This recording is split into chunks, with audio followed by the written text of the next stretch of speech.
Muy buenas tardes, amados hermanos. Qué gusto saludarlos por este medio. Perdón por un poquito el retraso, ¿verdad? Ya estamos aquí para la gloria del Señor. Bueno, amados, espero que todos se encuentren bien, en el amor de Cristo, ¿verdad? En este día, viernes 3 de abril del 2020, para la gloria del Señor. Y bueno, amados, vamos a continuar escudriñando la palabra sobre temas de interés. Bueno, ahorita por lo regular estamos hablando de temas referentes a estas doctrinas falsas del pentecostalismo, ¿verdad? Que son producto del engaño de la gran ramera que ha corrompido a muchas congregaciones en estas doctrinas paganas.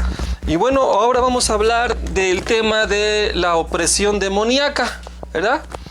La opresión demoníaca o la liberación demoníaca.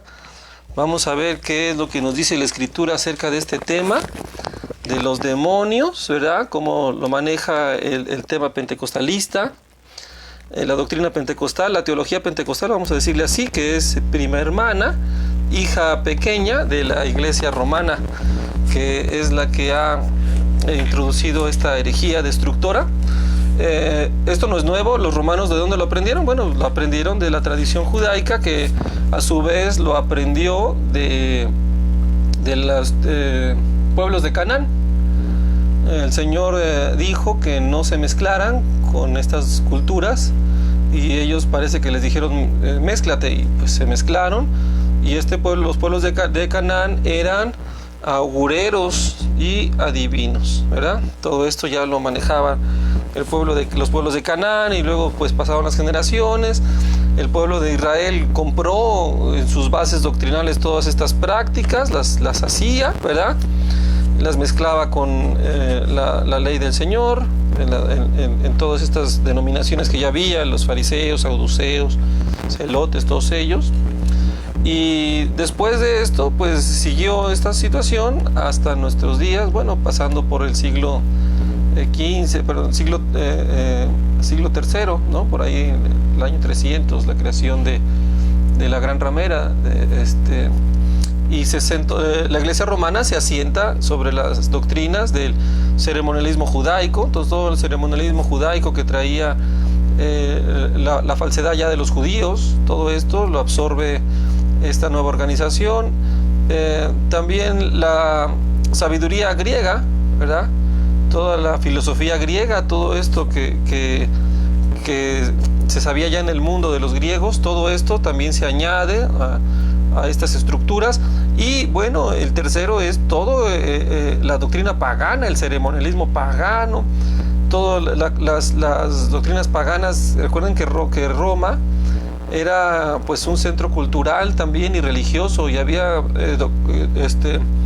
religiones de todo el mundo. Ahora, recordemos que la Iglesia romana no nace en Roma, nace en Constantinopla, ¿verdad? En esta parte del Mediterráneo, ¿verdad? Por ahí nace la Iglesia romana, y obviamente absorbe todo ese paganismo, toda esa cultura, y como fruto pues queda esta Iglesia romana que tiene todas estas mezclas. Y bueno, ahí le ponen también en la olla el lenguaje bíblico, ¿no? Que también algunas iglesias que se corrompen, algunas iglesias que se prostituyen, iglesias cristianas verdaderas que eran perseguidas, se prostituyen con la oferta de Constantino, de ya no perseguirlos y ponerles templos, apoyarlos y unirse a su causa, a esta nueva manifestación, entre comillas, de la fe en Jesús, que surge de este monstruo, ¿no? Esta bestia, esta mujer sentada sobre esta bestia, decía la palabra, ¿no? Pero no es el tema ese, pero sí es importante el preámbulo. Ahora, ¿de dónde viene esta doctrina de la opresión demoníaca? Bueno, viene de un entendimiento esotérico que se mezcló en las doctrinas bíblicas. Pero ¿cuál es el origen verdadero? Bueno, vamos a ver. Esto es algo muy sencillo, amados hermanos, algo muy sencillo. Y esto vamos a verlo desde el libro de Levítico. Vamos a verlo desde Levítico, amados hermanos. Bueno, las doctrinas de la tierra de Canaán no son tampoco nuevas. Desde que los hombres se corrompen en el huerto del Edén, Adán y sus hijos que no son mencionados en la Biblia, buscan estas cosas, desde entonces ya ha existido esta manifestación de esa irracionalidad, ¿verdad? Esa irracionalidad que es el fruto de la opresión o la doctrina de la opresión demoníaca. Se le ha atribuido a los demonios, pero en realidad, amados hermanos, es producto de una irracionalidad de la mente humana a causa del juicio del Señor, ¿verdad? Levítico 26, amados, ¿verdad? Levítico 26, habla el Señor a su pueblo. Ahora, amados hermanos, desde el tiempo de Adán, después Set, su hijo, que empiezan a invocar el nombre del Señor los hombres, hay un linaje, un pueblo que tiene una particularidad diferente, que es el razonamiento, que es la mente de Cristo. Bueno, Cristo todavía no se manifestaba como venía a hacerlo, sino se manifestaba en la esencia del Dios uno, el Espíritu del Señor, ¿verdad? Todo esto se manifestaba ya en los tiempos de Enoc, en los tiempos de Noé, y así hasta Abraham, ¿verdad?, que recibe esta promesa. Pero desde entonces pues tenemos a personajes como Yetro, suegro de Moisés, que era sacerdote en la tierra de Madián. ¿Quién fue Madián? Bueno, Madián fue uno de los hijos de Abraham, que tuvo con Centura. A la muerte de Sara, ¿verdad?, Abraham se vuelve a casar y tiene más hijos, ¿no? Recordemos que Sara era estéril, y el Señor le concede el milagro de tener un hijo, que es Isaac, que es el hijo de la promesa para manifestar el milagro del Señor. A la muerte de Sara, Abraham se vuelve a casar y tiene un montón de hijos, a los cuales también les inculca la fe en el Señor, pero como no son los hijos de la promesa en que el Señor iba a mantener su espíritu en él, entonces estos hombres aprenden del Señor, pero no pega, como decirlo así, y ellos pues se van al mundo, la palabra no queda en su corazón y se aparta el Señor, aunque tienen el conocimiento. Entonces Madián pues se va a poner se va a su tierra, establece ahí su región y sus descendientes. De ellos viene Yetro, que era un sacerdote de una ya cultura, de una religión ya pagana, que tenía el conocimiento del Señor, cierta sabiduría heredado desde Abraham, ¿verdad?, de Madián, padre de Yetro, por decirlo así. Y Yetro era un sacerdote ya pagano, ya se había mezclado, ¿verdad?, con las culturas paganas, ya había dejado al Señor en su fidelidad, aunque tenía cierto conocimiento del Señor. También recordamos, amados, cómo es esto posible, que gente que tenga cierto conocimiento del Señor, pero esté operando en la irracionalidad. Un ejemplo bíblico es Balaam. Balaam también fue un profeta del Señor que no permaneció en el pacto, se corrompió, se corrompe. Este hombre hablaba con el Señor, era profeta, sin embargo era caído en el interior de su corazón, era un hombre ya corrompido, y él amaba la avaricia, el premio de la maldad, ¿verdad? No era un hombre verdadero. Entonces esto sucede porque no venía todavía el pacto, no se concluía el pacto de Cristo, y el linaje venía solamente a través de Isaac, de Jacob, de Israel, Dios de Abraham, de Isaac y de Israel, ¿verdad?, de Jacob. Entonces a través de ellos viene el permanecer en la doctrina de Cristo. Hubo un hombre que sí permaneció, ¿verdad?, un hombre que sí permaneció fiel, que era Melquisedec, que aparece sin linaje, no sabemos quién, de cómo, pero sí sabemos que este hombre Melquisedec ya había conocido al Señor, pero permaneció fiel como el sumo sacerdote que es Cristo, fiel a la casa del Señor, que es sobre la casa, ¿verdad? Moisés fue fiel, pero Jesús es sobre la casa. Él es el dueño, el Señor de todo. Bueno, entonces, amados, una gracia de Dios hacia los hijos de Israel, bueno, ahora hacia nosotros como hijos de Dios, es el entendimiento, es el razonamiento, ¿verdad? Es tener una mente que razone, una mente que piense y una mente que esté sobria, que esté cuerda. Ese es el producto de la palabra en los corazones de los hombres. Caso contrario, ¿verdad?, es aquel que ha despreciado la sabiduría de Dios, queda a su propia irracionalidad. Y dice Levítico 26, ¿verdad? Dice la palabra, dice, versículo 15, pero versículo 14, vamos a ver, Levítico 26, 14 dice: pero si no me oyereis, ni hiciereis todos estos mis mandamientos, y desdeñareis mis decretos, y vuestra alma menospreciare mis estatutos, no ejecutando todos mis mandamientos e invalidando mi pacto, yo haré con vosotros esto: enviaré sobre vosotros terror, extenuación y calentura que consuma los ojos y atormenten el alma. ¿Verdad? ¿Quién lo va a enviar? El Señor. ¿Qué va a enviar? Terror, extenuación. ¿Qué es extenuación? Que no puedes descansar, que aun cuando descansas te cansas, o sea, estás descansando y estás cansado, o sea, es una extenuación, ya una fatiga física y mental, una fatiga física y mental. Estás descansando físicamente, pero tu mente no está descansando, ¿verdad? Y esto es lo que se le atribuye a la opresión demoníaca, ¿no?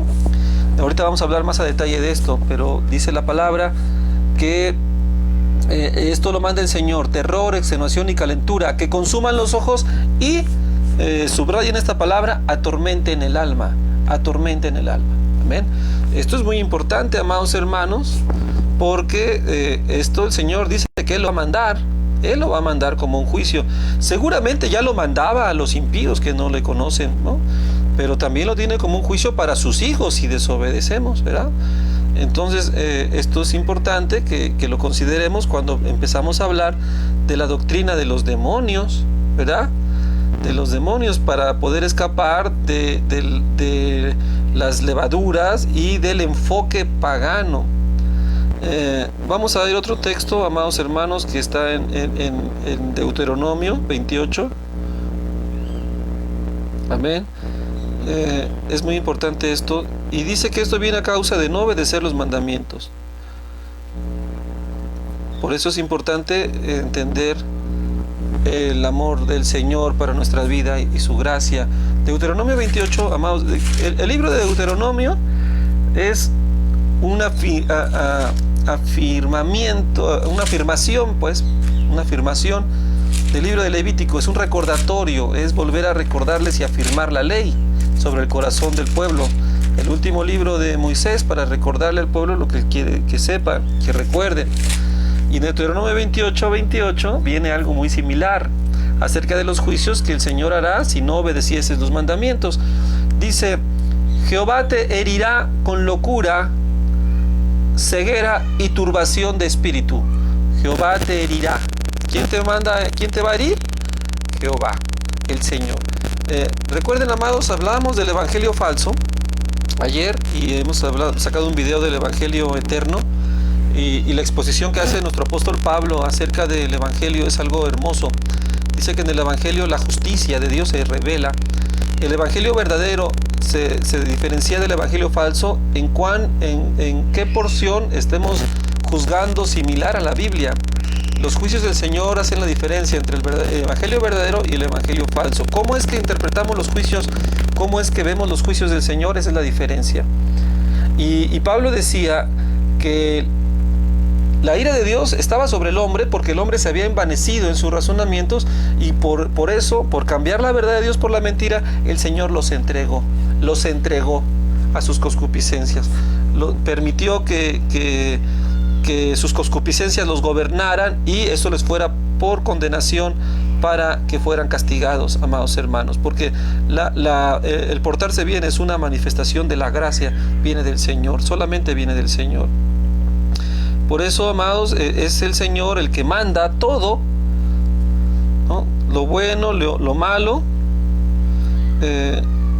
Dice el libro de Lamentaciones que, por ejemplo, lo que viene a colación: ¿alguien podrá decir que lo que pasa en la ciudad no lo mandó el Señor? Y esto es importante, entender que el Señor lo manda. Primera de Samuel 16:14. Bueno, antes de ir a Primera de Samuel, vamos a ir a Lamentaciones para que vean dónde está este texto que les digo, para no cantinflearlo. Lamentaciones está despuesito de Jeremías. Ahí despuésito de Jeremías está el libro de Lamentaciones. Y Lamentaciones es una narración del juicio del Señor. Es una narración del juicio, ¿no?, del que el Señor hace. Capítulo 3, versículo 37. Dice: ¿quién será aquel que diga que sucedió algo que el Señor no mandó? Tremendo, ¿no? Habrá alguien que diga, ¿verdad? ¿Quién será aquel que diga que sucedió algo que el Señor no mandó? De la boca del Altísimo no sale lo malo y lo bueno. ¿Por qué se lamenta el hombre viviente? Laméntese el hombre de su pecado. Escudriñemos nuestros caminos y busquemos y volvamos a Jehová. Levantemos nuestros corazones y manos a Dios en los cielos. Nosotros nos hemos rebelado y fuimos desleales, y tú no perdonaste. Desplegaste la ira y nos perseguiste, mataste y no perdonaste. Te cubriste de nube para que no pasase la oración nuestra. Nos volviste en oprobio y abominación en medio de los pueblos. Todos nuestros enemigos abrieron contra nosotros su boca. Temor y lazo fueron para nosotros, asolamiento y quebranto. Qué tremendo el juicio del Señor, tremendo el juicio del Señor. Llega un momento en que el Señor ya no perdona, y ese es su pueblo. O sea, Dios perdona mientras uno se arrepiente, pero cuando uno permanece en su obstinación, llega un momento en que el Señor ya no perdona. Y estos juicios hacen la diferencia entre un evangelio verdadero y un evangelio falso. Porque todos dicen: no, Dios perdona. Sí, Dios perdona mientras le pidas perdón, mientras dice aquí, ¿no? Dice: te examines, ¿verdad? Escudriñes tus caminos, busques al Señor, levantes tus corazones, obedezcas a Él, ahí te perdona. Pero mientras tú hagas eso, el perdón no viene automático, amados hermanos. De ahí el evangelio verdadero y el evangelio falso. ¿En dónde radica la diferencia? En la forma de ver el juicio del Señor. Si tú platicas con alguien de un evangelio leudado, te va a decir: no, Dios te perdona, no, Dios no castiga. Y ese es el evangelio falso que no te da esperanza. No, eres un legalista, no, porque me condenas y todos pecamos y Dios perdona todos los pecados. Ahí está el enfoque engañoso, porque el Señor perdona todos los pecados que son confesados. ¿Cuál es un pecado que el Señor no perdona? Pues el pecado que no confesamos, ese el Señor no lo va a perdonar. Y no porque no quiera, no porque ya haya muerto el Señor por él, porque el Señor espera que haya un reconocimiento. Por eso Pablo decía: en el evangelio la justicia de Dios se revela por fe y para fe. El justo, el que crea en la justicia de Dios por la fe, ese vivirá. El que diga: no, pues sí, el Señor es digno de temor, como el evangelio eterno que predicaba el ángel. Temed a Dios, temed a Dios, porque Él puede destruirte. ¿Quién nos va a librar ahorita del coronavirus? Pues el Señor. ¿Qué hay que hacer? Pues humillarse, clamar. Si se humillase mi pueblo. Ahora, esta plaga la permitió el Señor la manda. La mandó permitiendo la maldad de los hombres, pero es parte de su juicio a través de las maquinaciones de los hombres. Pero el Señor, de alguna manera, Él permite para probar a su pueblo, para afligir al pecador, para hacer justicia a tanta idolatría, tanta mundanidad, tanto que ha habido sobre la faz de la tierra. Y el Señor está haciendo esta aflicción para lentamente ir destruyendo a los hombres, ¿verdad? Como aún una misericordia, lentamente, para que haya tiempo de arrepentirse. Por eso el Señor permite que fuera a través de este virus creado, manipulado por el hombre, pero el Señor lo ha permitido. Si fuera un virus natural que el Señor haya mandado como un juicio directo, ya más letal, mata chicos y grandes, extraños, ¿no? Todos, amados hermanos, todos estarían padeciendo, y entonces habría un verdadero caos. Pero esto todavía el Señor tiene paciencia, esto vendrá después. Esto es simplemente principio de dolores, empiezan apenas los dolores. Esto todavía no es la manifestación total del juicio del Señor, sino algo que Él permite para ir adelantando y para ir llenando de temor a su pueblo, para que nos persuadamos y hagamos lo justo delante de sus ojos. Entonces, lo que está sucediendo, el Señor, ¿quién podrá decir que esto no fue de Dios? Nadie. ¿Y qué vamos a lamentarnos? En nuestros pecados, amados hermanos, en nuestros pecados. Bien, estuvimos persuadiendo durante muchos meses, durante algunos años: hermanos, humillémonos, porque el Señor es su ira, ahorita estamos en paz, valoremos, no va a ser un día que no podamos congregarnos. Y muchas veces, amados, ahí están las grabaciones, se persuadió a la iglesia de esto, y una, hasta que el Señor dijo, ya no voy a perdonar, voy a mandar mi juicio. Bueno, ¿qué tiene que ver con esto, con la opresión demoníaca? Bueno, pues que queremos ver que el Señor es el que manda todo, el que permite todo, el que lo tiene todo en su juicio, en su justicia. Todo viene acerca de la justicia del Señor, todo gira alrededor de la justicia de Dios. Primera de Samuel 16:14. Todo viene, por eso cuando vamos a entrar a la doctrina de la opresión demoníaca, tenemos que saber que está cimentada sobre el evangelio falso y tiene distorsionados ya los juicios del Señor para que encaje esa herejía. Pero cuando nosotros queremos derribar esta falsa doctrina, pues tenemos que plantear la justicia de Dios, para poder pararnos en la verdad y verla entonces desde el juicio justo del Señor. Dice Primera de Samuel, déjenme llegar por allá, estoy un poquito atrasado, ando por Esdras. Primera de Samuel, aquí estamos ya, Reyes, Samuel está más para atrás. Primera de Samuel, ¿verdad? Ya voy en Segunda de Samuel, aquí a la velocidad de la luz. Dice, amados hermanos, capítulo 16 de 1 de Samuel, ¿verdad? Aquí está, versículo 14. Dice la palabra: el espíritu de Jehová se apartó de Saúl, y le atormentaba un espíritu malo de parte de Jehová, ¿verdad? Y los criados de Saúl le dijeron: he aquí ahora un espíritu malo de parte de Jehová te atormenta. Diga pues nuestro Señor a tus siervos que están delante de ti, que busquen a alguno que sepa tocar el arpa, para que cuando esté sobre ti el espíritu malo de parte de Dios, él toque con su mano y tengas alivio, ¿verdad? Bueno, y aquí es donde llaman a David. ¿Qué pasaba con ese espíritu que atormentaba a Saúl? Bueno, pues entraba en locura, muchas veces le aventó la lanza a David. David tocaba el arpa delante de él, y unas narraciones bíblicas más adelante, de repente le entraba otra vez el espíritu ese malo y quería matar a David, le aventaba la lanza y David la esquivaba. No, le entraba la locura, le entraba el tormento, ¿verdad? Dice versículo 15, un espíritu de parte de Dios que te atormenta. ¿Cuál era el propósito de Dios? Era atormentar a este hombre pecador, porque lo dijo en Levítico 26, ¿verdad? Levítico 26 dice el juicio del Señor, ¿verdad? Que el Señor permite estas cosas porque los hombres desdeñaron sus mandamientos, los tomaron en poco, si no me interesa, siguieron en sus pecados, en sus fornicaciones, en sus hurtos. Y dice la palabra del versículo 16, yo enviaré sobre vosotros ese terror, extenuación y calentura, que consuman los ojos y atormenten el alma. ¿Qué le estaba pasando a Saúl?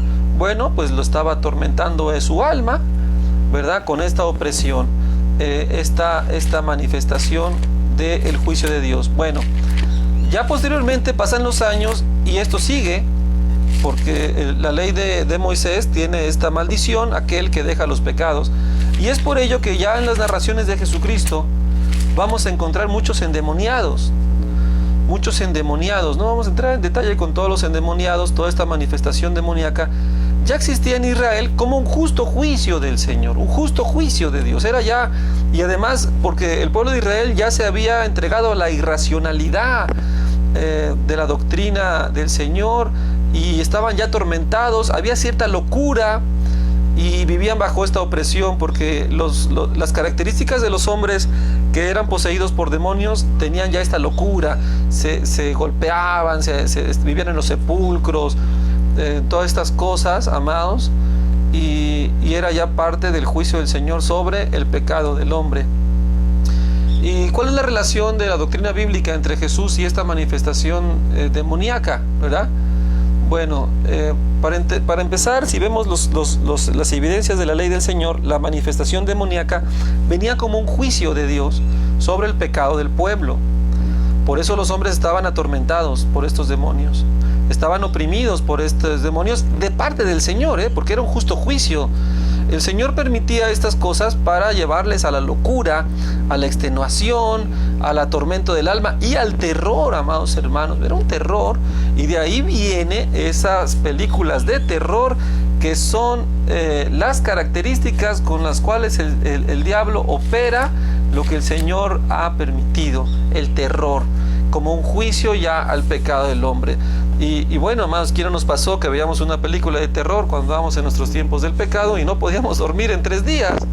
Bueno, así era yo. Hay unos que ya se hacen adictos, ¿no? Que ya les gusta, pero viven como en un trance, amados hermanos, como en un trauma, ya empiezan a vestirse de negro y todo esto. Eso ya es una manifestación. Recordemos el evangelio puro, que dice: el Señor te entregará a las concupiscencias de tus corazones para que hagas cosas que no convienen. Una de ellas es la brujería, la hechicería, las manifestaciones de la tierra de Canaán, las doctrinas estas que ya las interpretan como doctrina de demonios, y el tormento del alma.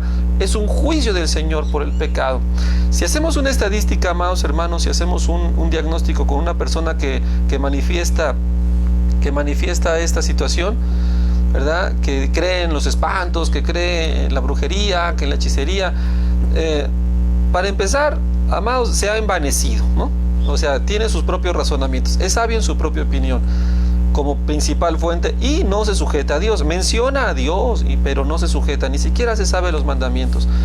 Y si le seguimos rascando, vamos a encontrar pecados manifiestos, ya como el que hizo Saúl, ¿no? Como pecado de adivinación es la obstinación, como ídolos la rebelión. Entonces, gente rebelde a sus padres, rebelde a las autoridades, gente que anda en fornicación, gente que se casó o se juntó con una persona porque ni siquiera le dijo a sus papás, y no, yo me voy. ¿Y qué pasa? Que el Señor decide, ¿verdad? Hay diferentes categorías del juicio del Señor. A algunos les reparte de una manera, algunos se vuelven homosexuales, otros se vuelven adúlteros, otros se vuelven borrachos, y otros se entregan a la brujería y a las cosas de espantos, amados hermanos. Se entregan a la brujería, a las cosas de los espantos, andan atormentados, andan afligidos, pero pues no tienen la luz para saber que si escaparan de sus soberbias, vendrían a la paz del Señor. Ahora, ¿qué relación tiene Jesús con los eventos de los evangelios donde vemos muchos endemoniados? Bueno, la relación es que el Señor Jesucristo, ¿verdad?, estaba manifestando que Él era Dios, que Él era uno con Dios, que Él era el Dios hecho carne, y sabían los fariseos por estas doctrinas, porque los fariseos leyeron los mismos textos que nosotros leímos, simplemente que ellos también ya estaban corrompidos. Sabían los fariseos que esto venía de parte del Señor, que era causa de un juicio. Los endemoniados los apartaban, los excluían, los tenían como abominación, como pueblo maldito, los fariseos. Entonces, cuando llega Jesús, y Él, por una orden que solamente podía venir en el pacto de Moisés de parte de Jehová, en una orden directa, el Señor libera de la opresión demoníaca como un estado de gracia. ¿Para qué eran estas señales? Estas señales eran para que se viera que Jesús era Dios. Los fariseos la entendían perfectamente, les movían las entrañas cuando veían las señales que hacía el Señor. Era evidente y manifiesto la liberación de una orden judicial. Por ejemplo, tú no puedes sacar a un pariente de la cárcel nada más por ir a la cárcel y decirle: vente, vámonos. No puedes, nadie puede hacer eso. Tienes que llevar una orden de un juez. La autoridad que metió a la cárcel al criminal es la misma autoridad que lo saca de la cárcel. El juez o el juzgado que dictaminó auto de formal prisión es el mismo juzgado o el mismo sistema judicial que determina: liberen a este hombre, ya pagó su condena. Bueno, algo así hacía el Señor Jesucristo. De parte del Señor, Jesús llega y le dice: solamente para manifestar en el pacto de Moisés la deidad de Cristo, el Señor dice: eres libre, ve, ¿no?, en paz. Y por una palabra salían los demonios, ¿no? Porque decían: ¿por qué me atormentas?, decía un demonio del Señor.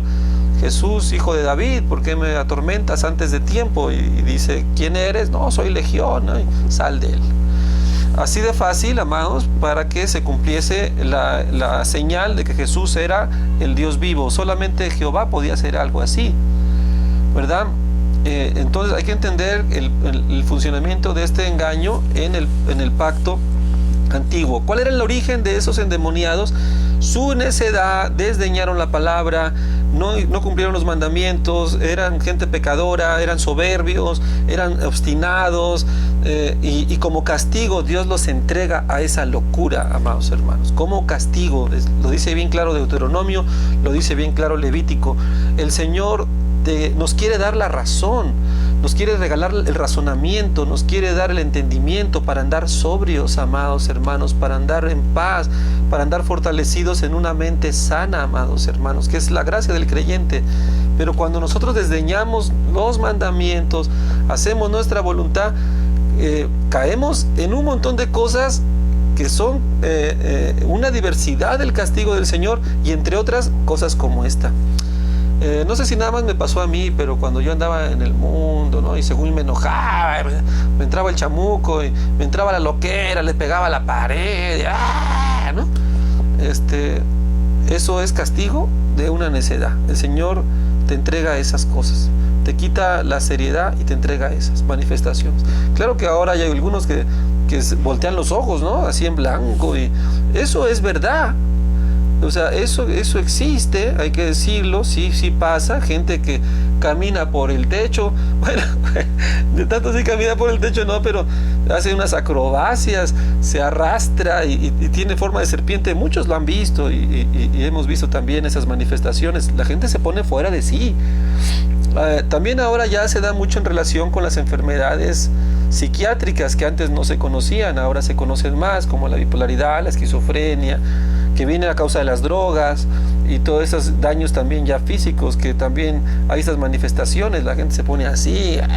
Ahora, ¿de dónde vino esto? Pues vino como a causa del pecado, por andar neceando, jóvenes rebeldes que prueban las drogas, quedan locos, ya fuera de sí, ya empiezan esas manifestaciones. Entonces ahí es donde empieza el show, donde empieza la telenovela, que háblale al pastor, que háblale a los hermanos que se traigan el aceite, háblale al pastor que tiene el don de la liberación y el ministerio de liberación, tráiganse la cubeta, ¿no? Amados, yo les digo esto porque yo participé, yo era el pastor que tenía el ministerio de la liberación en la iglesia donde estábamos. A mí me mandaban a enfrentarme con los demonios, ¿no? Por eso conozco en viva carne esta doctrina pentecostal. ¿Por qué llevábamos la cubeta? Porque la cubeta era, cuando supuestamente eras liberado del demonio, la gente vomitaba, ¿no? Entonces ya vomitó, ya se le salió el demonio, hacíamos un show. Todo eso es un espectáculo, amados, lleno de la ignorancia, que ahorita lo vamos a explicar con un poquito más de detalle. Pero sigamos en este asunto. Todo esto de la expresión demoníaca viene en una relación justicia y juicio. Justicia y juicio es el cimiento del trono del Señor, es la base del evangelio. Justicia y juicio. Tú pecas, hay un juicio. Tú obedeces, el juicio te ayuda, porque el juicio es la gracia del Señor. Te entregas a Cristo, el Señor te libera. Ahora, así sale esta doctrina. Bueno, ahora vamos a un texto, amados, que es muy importante entender desde esta relación en el libro de Marco, ¿verdad? Está muy fácil de entender para razonar estas cosas. Marcos, Lucas y Juan. Marcos, Lucas y Juan. Aquí está Marcos, el último capítulo, que es, creo, el capítulo 16, ¿verdad? Dice 16:15, dice Marco, y les dijo: id por todo el mundo y predicad el evangelio a toda criatura. Dice la palabra: el que creyere y fuere bautizado será salvo, mas el que no creyere será condenado. Y estas señales seguirán a los que creen: en mi nombre echarán fuera demonios, hablarán nuevas lenguas, tomarán en las manos serpientes, y si bebiesen cosa mortífera no les hará daño. Sobre los enfermos pondrán sus manos y sanarán. Esto es verdad, una instrucción que está vigente, pero no de esta manera exactamente, porque recuerden que el pacto de Moisés fue reformado. Las figuras judaicas que se compartieron en el evangelio, los evangelios, porque Jesús vino como judío para confirmar la promesa hecha a los padres. pero después de su partida, al momento de su resurrección y después del día del Pentecostés, Él ya establece el nuevo pacto que hará que el viejo pacto esté próximo a desaparecer. Todavía hay pequeñas evidencias y manifestaciones del pacto judaico durante el nacimiento de la iglesia de Cristo, del pacto de la gracia, pero van desapareciendo poco a poco, amados hermanos. Poco a poco van desapareciendo, como por ejemplo la figura de ungir con aceite. Esto era un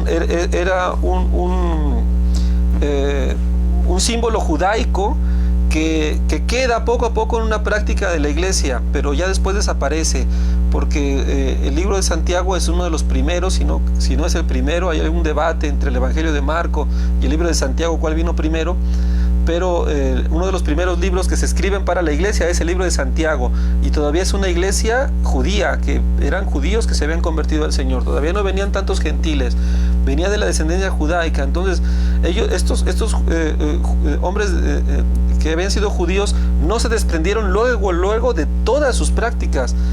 Fue poco a poco, de manera gradual, ya cuando se fue injertando más la iglesia de gentiles, como se fue quitando el muro que separaba de los mandamientos de hombres.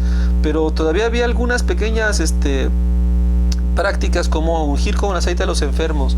Ya después de pasando el tiempo, esto ya no se da, porque en ese mismo texto que el Espíritu habla a través de Santiago, el hermano Santiago, dice que es la oración del creyente, es la oración de fe la que salvará al enfermo, la oración de fe.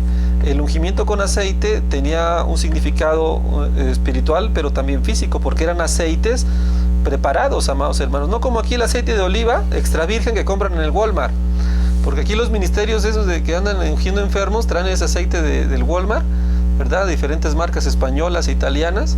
El Ibarra, ¿no? Hay una marca Ibarra, de aceitito muy popular, que es la que andan cargando todos los que practican este ministerio de sanidad, ¿no? Ungiendo con aceite.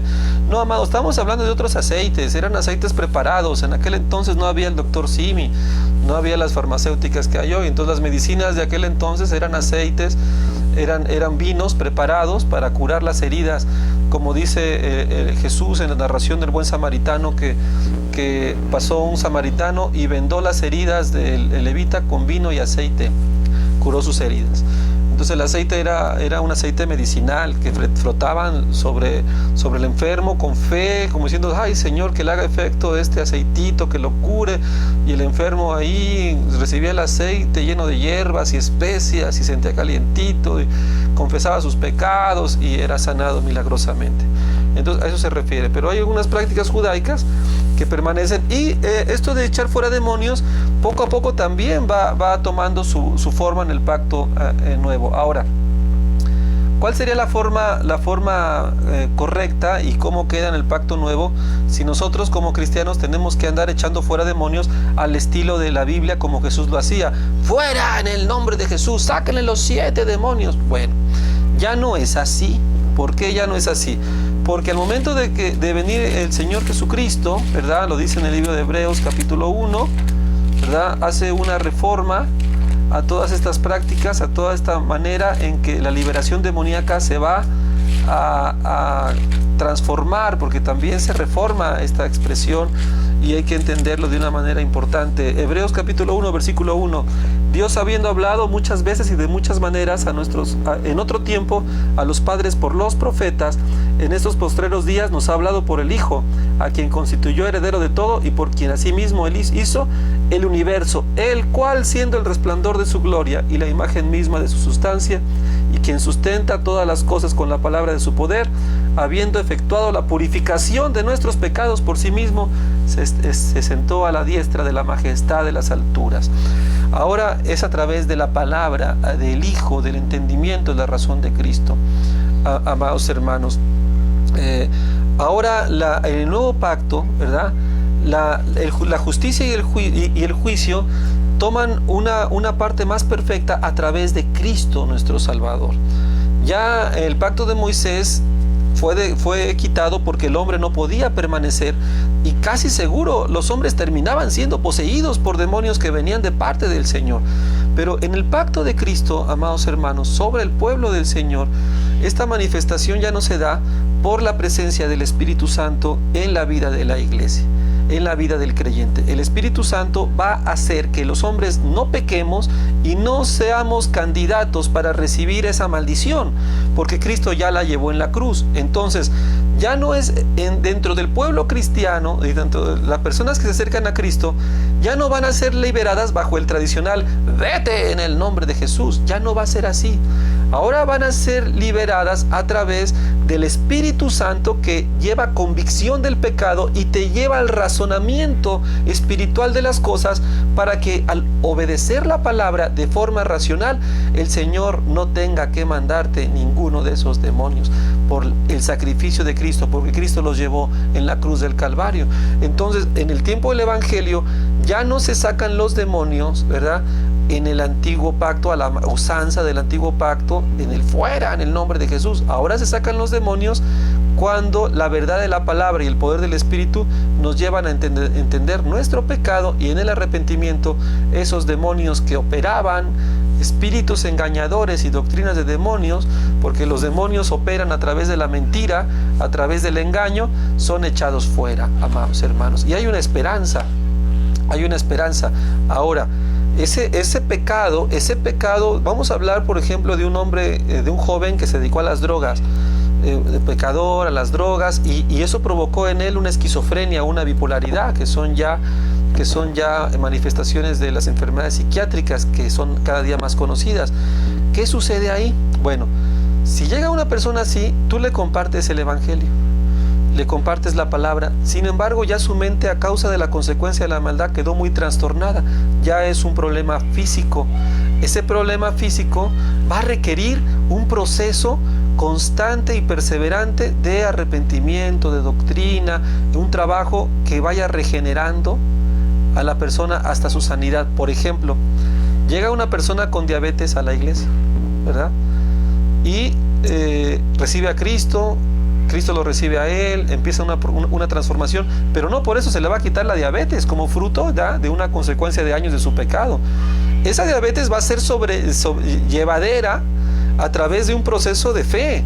Incluso pudiese sanar o no pudiese sanar, porque no es el propósito de nuestra vida acercarnos a Cristo solamente para sanar nuestro cuerpo, sino sanamos nuestra alma. Ahora, que puede haber casos soberanos en que el Señor decida sanarlo, es una verdad. Pero también hay casos soberanos donde el Señor decida ya no sanarlo, para que haya un recordatorio y un temor de una vida de pecado, pero sí le da la oportunidad de sobrellevar con alegría y con gozo su enfermedad, fortalecido en el Señor. Así es el que lleva, el que es cardíaco, ya lleva un padecimiento físico ya como producto del pecado. O sea, tantos años tomando Coca-Cola, te agarra la diabetes, te vuelves cristiano, te arrepientes de haber obstinado tu mente, llevar a tu cuerpo al desgaste, pero la diabetes ya la tienes. Te queda ahí como un recordatorio de dónde te sacó el Señor, pero ahora tomando agüita, con ejercicio, en el Espíritu, en el nombre del Señor, pues tienes más tiempo de vida, tu vida se alarga porque ahora estás en la obediencia y alcanzas misericordia, y tal vez en una de esas encuentras la sanidad como una gracia del Señor. Lo mismo pasa con la persona que anduvo en las drogas, que anduvo en obstinación, y a causa de las drogas, de todo eso, su mente ya quedó con un padecimiento psiquiátrico, ya una deficiencia en su cerebro, ya tiene una esquizofrenia. Ahora, esta persona va a manifestar un deschavetamiento, o sea, va a empezar, y no precisamente es porque un demonio lo esté atormentando, es porque el demonio de la mentira, y a causa de su pecado, ¿verdad?, eso ya quedó como una consecuencia. Ahora, con la práctica constante de una disciplina y una perseverancia en el Señor, lo puede superar con medicamento, ¿verdad?, con un buen tratamiento. Toma su medicamento psiquiátrico, porque el Señor dice: lo que es de la carne, carne es; lo que es del espíritu, espíritu es. Toma su medicamento que le va a ir sanando su cuerpo, pero estás tomando la palabra y la fe que le va a ir sanando su alma. Como fruto de esto, igual puede ser sanado o sobrellevar su enfermedad sin manifestar esas locuras, esas pasiones a causa de la maldad. ¿Y qué pasa cuando esta persona, en este ejemplo, volviese a pecar? Pues a lo mejor sí, hay otra vez un recordatorio y se vuelve a deschavetar, pero ya no va a ser como antes, porque ahora va a haber el razonamiento, se arrepiente, se ora por arrepentimiento, se le dice que razone y él se salva. Ahora, ¿cuál es la diferencia, amados hermanos? Que cuando es algo así, ya en el pacto de la gracia, que no hay terror, que no hay tormento al alma, que no hay extenuación, que no hay locura. Sí, a lo mejor ya te quedó un padecimiento de que venías de tu pecado, pero de eso a terror, extenuación, eso ya no lo hay, porque espiritualmente ya no es lícito por la gracia de Cristo que esté sobre la vida de una persona que ya ama al Señor. Entonces, amados, ya para entrar más a detalle, entonces la pregunta sería, bueno, pastor, entonces ¿cómo es eso de que la gente saca los espíritus y los libera? Bueno, eso es un producto de la imaginación del hombre y de las prácticas romanas que metieron al pentecostalismo, y hoy en día son una doctrina fascinante. Cómo vende, a la gente le encanta, y es lo que hace el carismatismo, hace lo que a la gente le encanta para tener prosélitos, pero los está llevando a la muerte. Esto, amados hermanos, surge de estos textos de que en tu nombre echarás fuera demonios, sacan los ejemplos de Jesús y solamente se basan en esos ejemplos. Ahora, en el libro de los Hechos sí hay, por ejemplo, testimonios donde Pablo, ¿verdad? Llega con una divina y le dice: ese espíritu ya no opere más en ti, y sale ese espíritu. ¿Por qué, amados hermanos? Porque todavía en el tiempo de los apóstoles hacían señales para garantizar que eran respaldados por Jesucristo, para garantizar. Por eso todavía queda esa forma, la vamos a encontrar todavía ahí. Pero en ninguna parte de la enseñanza de los apóstoles nos dan las instrucciones de cómo liberar a un endemoniado diciéndole fuera en el nombre de Jesús. En ninguna parte de las instrucciones de alguno de los pastores de la palabra.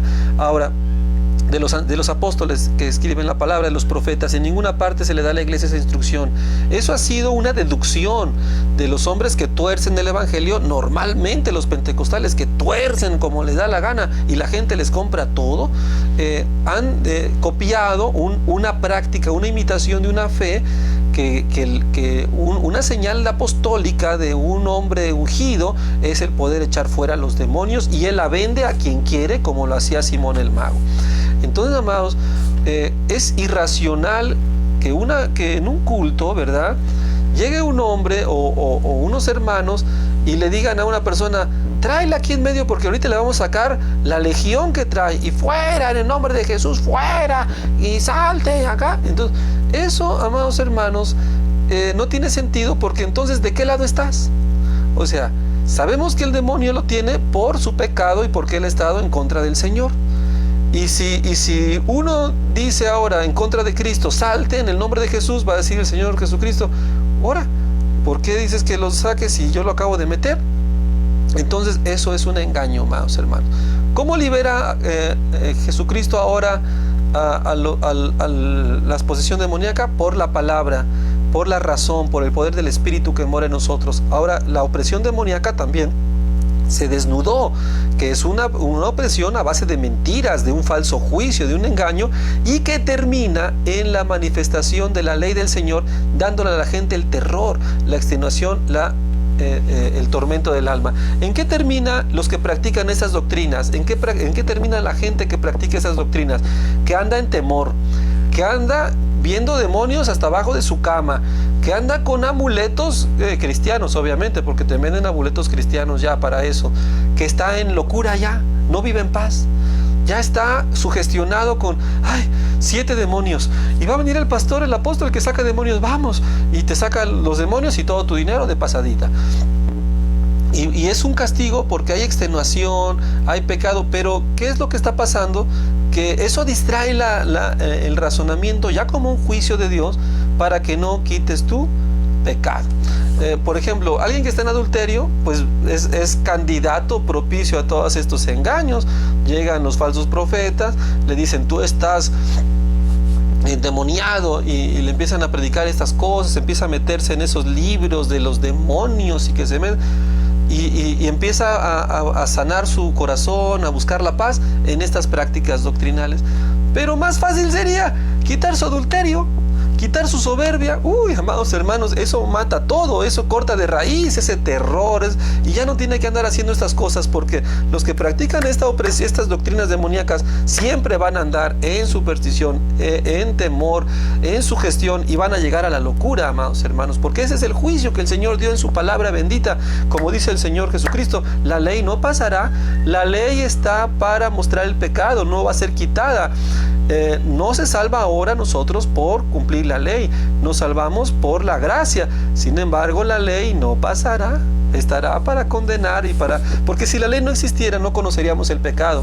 La ley es nuestro ayo para llegar a Cristo. La ley nos dice en qué estamos pecando y cuál es la maldición, para que vayamos y corramos al Señor.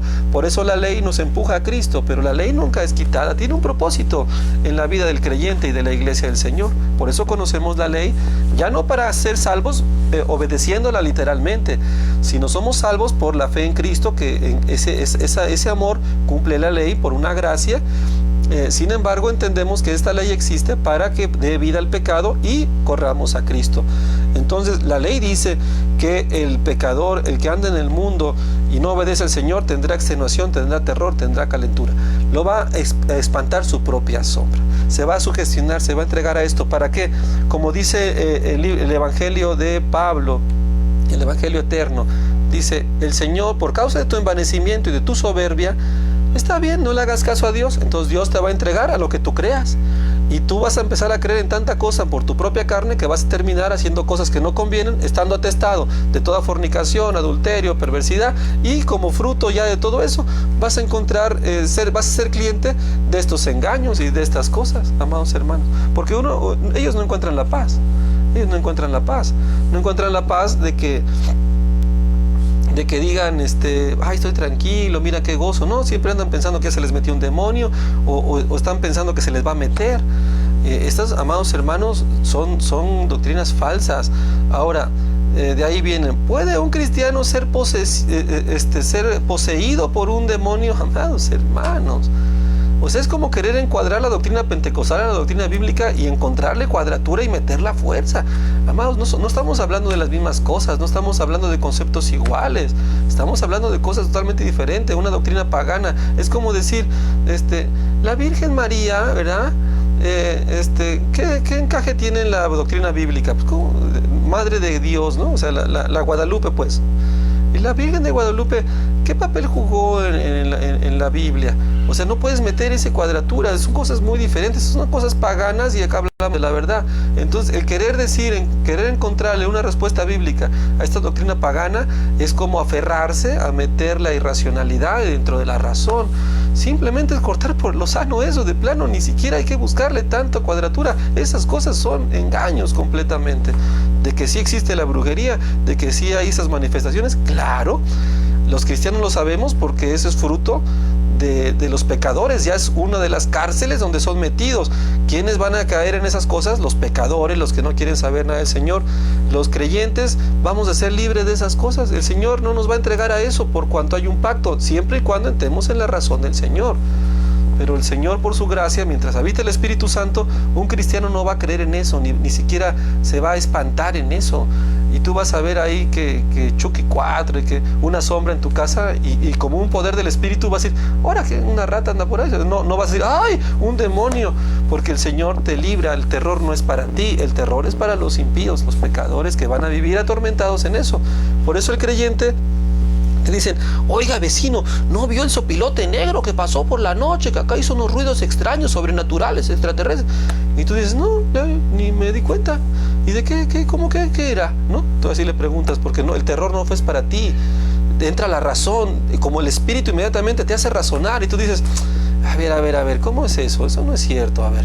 Y si estuvimos frente a algún escenario de esto, el mismo Espíritu te hace ver cuando estás viendo un show de los liberadores de ¡fuera! Y ahí está el otro, ¿no? Tú dices: ahora, eso no es cierto. Eso hace el Espíritu. Que no creas en eso, que no caigas en eso. Por eso el Señor te libera, te da la razón como una herencia de la gracia de Cristo. Nosotros nos da la razón, la capacidad de razonar el Evangelio, de razonar la palabra, y vas a decir: ahora, ¿cuál demonio? ¿Cuál opresión? ¿Cómo que un cristiano poseído? ¿Cómo que se te van a meter los demonios? Ahora, La palabra dice en Santiago, amados hermanos, algo también que está muy tremendo, ¿no? Ya entendiendo ya la verdad. A ver, déjenme encontrar el texto en estas cosas. Ya vamos terminando para que no quede la grabación muy pesada. Mira, dice la palabra en el libro de Santiago capítulo 2 versículo 19. Santiago capítulo 2 versículo 19, amados, esto es algo también tremendo, para que no digan, órale, estemos sugestionándonos en esas doctrinas, ni siquiera ni darlas por válidas, amados hermanos, ni siquiera ni darlas por válidas. Y eso no quiere decir que no existan, ¿no? Te van a decir, no, sí existen las panteras negras y los chamanes. Pues sí, pero son para los pecadores y el Señor nos entregó a eso, y eso no nos alcanzará. Si yo me meto al adulterio, al pecado, pues claro que voy a ser cliente de esas cosas, mientras el Señor me libra, porque el Señor tiene control y dominio sobre todo eso, amados hermanos. Y ahorita vamos a terminar hablando cómo entonces liberan los demonios, cómo se echan fuera los demonios en el pacto de la gracia. Dice, versículo 18, dijimos capítulo 2, versículo 18. Pero tú me dirás, tú tienes fe y yo tengo obras. O sea, tú dices que eres del Señor, pero yo vivo como creyendo que soy o sea, yo vivo siendo del Señor. Tú dices que eres del Señor, pero no vives así. Yo vivo dando testimonio que soy de Él. Es lo que está diciendo Santiago. Muéstrame tu fe sin tus obras. O sea, tú dices que tienes fe, pero no se ve claro. Yo te mostraré mi fe por lo que hago, por lo que vivo. Tú crees en Dios, tú crees que Dios es uno, bien haces. También los demonios creen y tiemblan. Mas ¿quieres saber, hombre vano, que la fe sin obras es muerta? ¿Verdad? Entonces, ¿qué está diciendo aquí Santiago? Así como diciendo, bueno, tú crees en Dios, también los demonios, pero ellos tiemblan y tú no. O sea, prácticamente está diciendo, pues que tú andas peor que el demonio. Y esto es algo así de sencillo. O sea, hay demonios que tiemblan ante la voz del Señor, que se someten a la voz de Cristo, andan desobedientes, son caídos, pero reconocen el señorío de Cristo. Y la evidencia está cuando los demonios que el Señor echaba fuera, los endemoniados, todos se cuadraban y se sujetaban y obedecían la voz del Señor. Pero ¿por qué muchos cristianos dicen que aman al Señor pero no tiemblan ante su señorío? Entonces, ¿quién está peor? ¿El demonio o un hombre vano que no tiembla ante el señorío de Cristo? Santiago está diciendo eso. Tú dices que tienes fe, pero no temes al Señor. Los demonios al menos temen y tú no temes. Entonces, ¿quién está peor? Amados hermanos, hay algunos que andan peor que un demonio y ahora se preocupan que si el demonio se les va a meter. Ahora, el demonio a lo mejor está diciendo un demonio, corran, no se nos vaya a meter ese falso cristiano, ¿verdad? O sea, bíblicamente sería algo como eso. Ahora, eso ya no opera así. Ahora ya resulta que un cristiano que dice ser y no hace, viene siendo peor que un demonio. Que los demonios al menos tiemblan ante el Señor, creen y tiemblan, no obedecen, ¿verdad? Bueno, sí obedecen, no tienen la oportunidad ya de salvarse, ya están corrompidos, están desechados, por eso ya no tienen oportunidad, perdieron su dignidad, ya fueron encarcelados, pero aún siguen temiendo al Señor, ya no para salvación, sino para condenación, para manifestar el respeto y la autoridad de Cristo. Van a morir, o sea, ya están condenados, pero nosotros aún tenemos esperanza. Pero hay muchos creyentes que no temen al Señor así. Por eso la esencia del Evangelio eterno es el temor de Dios. Entonces prefieren andarle jugando al cazafantasmas, alimentarse unos demonios y decir que son posicionados, cuando los demonios están por allá a lo lejos riéndose nada más del show que están haciendo. Ahora, la opresión demoníaca está en el engaño, en la mentira que hace Satanás. Ahí está el actuar de los demonios realmente, queriendo hacer tropezar al creyente en doctrinas falsas, doctrinas de demonios, engaños de demonios. Esa es la opresión demoníaca. Ahora, ¿cómo echamos fuera esos demonios? Con la verdad de la palabra, con el razonamiento de la palabra. Esos demonios ya no van a operar en la vida de la gente. No nos tenemos que preocupar si una persona está echando baba por la boca o está volteando los ojos. Nos tenemos que preocupar si ese hombre no razona en su pecado, no razona en el juicio del Señor, y ese es el evangelio que hay que predicarle.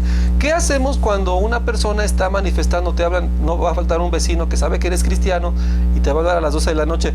Oiga, ¿usted es cristiano? Sí, es que fíjese que mi comadre se nos puso mal y anda echando baba por la boca y anda, se le voltearon los ojos, se le pusieron rojos y anda hablando unos lenguajes bien raros. No, podrá venir a echar la mano, Señor. Y sí, ¿cómo no? Vamos. Entonces, ¿qué tienes que hacer? Tienes que llegar, tienes que llamar a la ambulancia, ¿verdad? Vamos a llamar a la Cruz Roja porque ella debe tener algún padecimiento. Llamas a la Cruz Roja, ¿verdad? Ya van a llegar los paramédicos, la van a amarrar, la van a inyectar un sedante, y cuando se tranquilice, para que no se golpee, ¿no? Un padecimiento psiquiátrico, decir, seguramente un padecimiento psiquiátrico. Ya que la atienden médicamente y que esté en su sano juicio, vas y le predicamos el evangelio. Le predicamos el evangelio. Entonces a decir, oye, a ver qué está pasando aquí, ¿no? A ver, aquí hay que arrepentirse, hay que quitar esos ídolos, hay que quitar esas veladoras, hay que arrepentirse de esa idolatría. Por eso está así, porque es un juicio del Señor sobre su pecado. Eso habría que decir con toda calma, ¿verdad? Porque van a decir algunos, no, pastor, yo vi cuando llegó un pastor y dijo, en el nombre de Jesús, fuera, y la persona se curó, se sanó. Bueno, eso también hacen en Catemaco, eso también hacen en la psicología humana. El diablo es el rey del engaño, amados hermanos. Entonces se ponen de acuerdo los espíritus engañadores y dicen, mira, tú haces a este que lo haces, él lo va a hacer solito, porque ya así dicen los demonios. Dice, tú haces que eres el que estás ahí manipulando al endemoniado, y yo voy a jugar a que soy el pastor que libero, para que todos se engañen y crean que existimos, ¿no? Un decir así. Entonces ese pastor que según libera también anda sobre doctrinas falsas, tiene su pecado, no manifiesta la verdad. Así no opera el espíritu, porque en todo ese espectáculo lo último que sale a relucir es la conciencia del pecado, la verdad del espíritu, que es la palabra de Dios. Y lamentablemente en esas doctrinas no hay palabra, no hay verdad. Entonces no es algo ni bíblico, ni mucho menos cercano a algo bíblico. La liberación de demonios, que el cristiano es endemoniado. Amados hermanos, claro que no. No puede un cristiano ser entregado a esas manifestaciones mientras permanezca lleno del Espíritu. Va a estar en sobriedad, va a estar en razonamiento. Para el cristiano no existe la mala suerte, existe el juicio del Señor. Todo depende del Señor. El cristiano razona, el cristiano sabe, vive las promesas. El cristiano verdadero está parado sobre la roca y entiende todas las cosas, dice la palabra, entiende todas las cosas con un juicio dado por Dios. No está en la irracionalidad ni en la superstición, ni mezcla la verdad de la palabra con la superstición pagana, como hacen las corrientes pentecostales, que son las que hacen todo esto. El pentecostalismo es la hija menor de la ramera del Apocalipsis, es otra ramera también que está fortaleciendo las doctrinas romanas. Esto Roma lo enseña, esto Roma fue la que sacó a los primeros sacerdotes exorcistas, y esto lo enseña Roma, y claro que lo pasó al pentecostalismo en otra forma, con los pastores del ministerio de la liberación, que ahí andamos haciendo nomás el ridículo, como los cazafantasmas, cargando tu cubeta, echando fuera en el nombre de Jesús, con tu aceite, con todos esos shows, y de nada servía. De nada servía, amados hermanos, porque al final de cuentas la gente que supuestamente era liberada estaba en una religiosidad y no llegaba al conocimiento de la verdad, sino se entregaba a una forma de doctrina pagana, engañosa, y estaba ahí en pentecostalismo y decía, no, yo soy un pastor que salí de eso y ahora sirvo al Señor. Sí, pero lo sirves en el engaño, dices, apoyas unas doctrinas romanas. No, amados hermanos, hay que escapar de todo eso y pedirle al Señor que nos ayude a escapar de esas cosas, que no nos permita caer en esas mentiras, en esos engaños, como un juicio por nuestra rebelión, como un juicio por nuestra necedad. Ahora, de que existen esas cosas, existen, porque para el Señor son instrumentos útiles que Él usa para atormentar a los pecadores. Al pecador, al perverso, va para allá.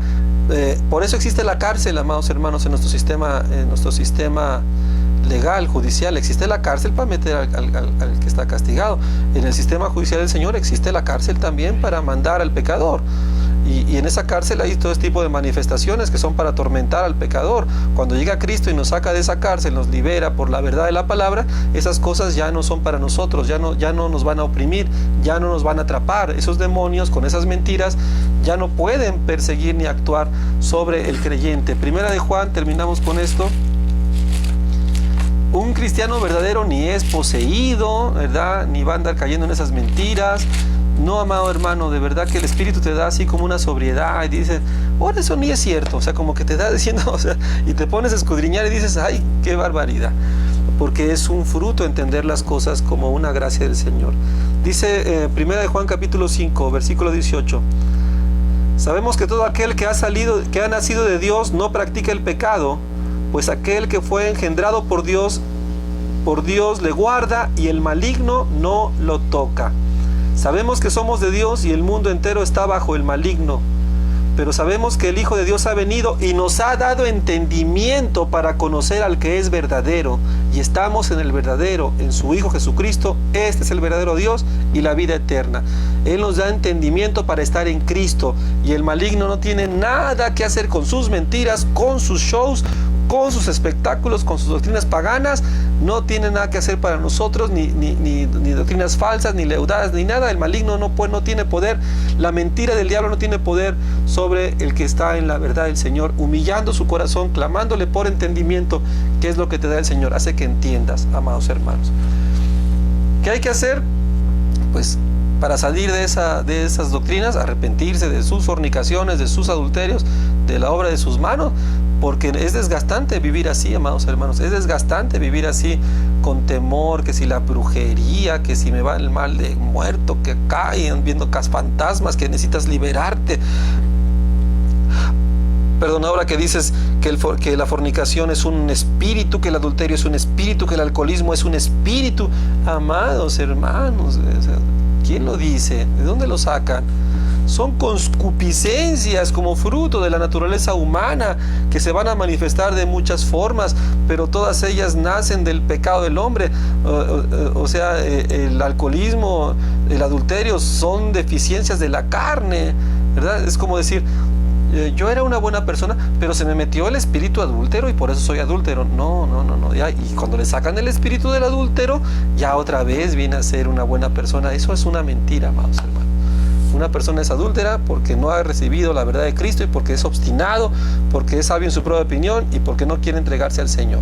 Cuando lo haga, se le quitará eso con la mano en la cintura, sin ningún conjuro, sin ningún toque de la mano, sin ninguna agua bendita, sin ningún aceite, sino por medio de la verdad y el poder del Espíritu. Entonces, amados hermanos, es importante, porque hoy la gente está muy oprimida y muy sugestionada en estas cosas. De verdad que caen en esa sugestión, pero caen en esa sugestión porque se han obstinado en no escuchar la verdad, se han obstinado en no prestar el oído a la palabra, porque el juicio, si vemos en Levítico, empieza porque dice, desdeñaste mi palabra, la tomaste en poco.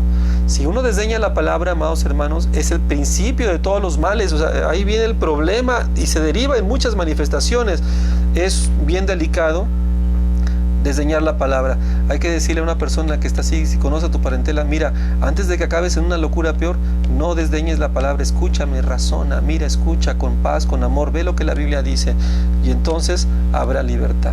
Cuando uno está en la razón de la palabra, hay libertad, hay conciencia, hay sobriedad, hay madurez, hay razonamiento, que es lo que el Señor ha dado a sus hijos como una muestra de la gracia, como una manifestación de la gracia, del poder de Cristo, del amor del Señor, que desde el tiempo de Noé, de Adán, los santos hombres de Dios, siempre el Señor les ha dado un razonamiento, les ha dado una inteligencia que no la da al mundo, un corazón que no se lo da al mundo para pensar, porque el Espíritu de Dios, el alma viviente que nos dio, se hace una alma racional, pensante, entendida, con paz, con gozo, con libertad en todas estas cosas sobrenaturales.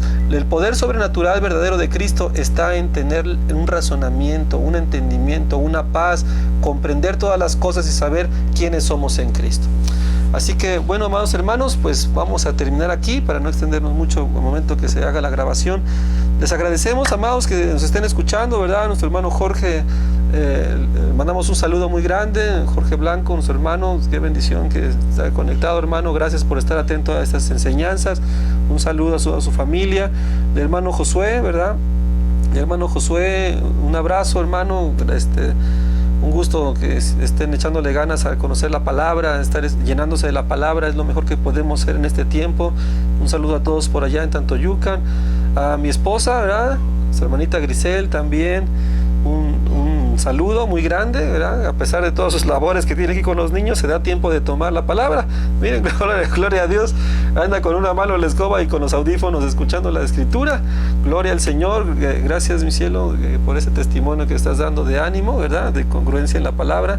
Y nuestra hermana Sarita, hermana, hija, qué gusto, de verdad, que Dios te bendiga, qué gusto que con humildad tomes el consejo, busques al Señor. La verdad, qué alegría que te hayas conectado. Muchas gracias, hija. Gracias, hermanos, a todos por estar aquí echándole ganas. Y bueno, amados hermanos, pues muchas gracias por tomarse el tiempo, por estar participando en la palabra del Señor, que nos viene bien a todos. Y bueno, amados hermanos, esperemos que acerca de este tema, y esperemos que en otra oportunidad seguimos abundando más en la palabra del Señor. Un saludo, amados hermanos, a todos, un saludo muy grande. Muchas gracias, amados, en verdad es un gozo, una alegría estar participando con ustedes en este tiempo. Que Dios les bendiga, amados, permanezcamos siempre en sobriedad, en entendimiento, con gozo, ¿verdad? Con prudencia, que también es un fruto del Espíritu en nosotros, todo para la gloria de Cristo. Muchas gracias, amados hermanos, un abrazo muy grande, bendiciones y paz en el Señor. Dios los bendiga, amados.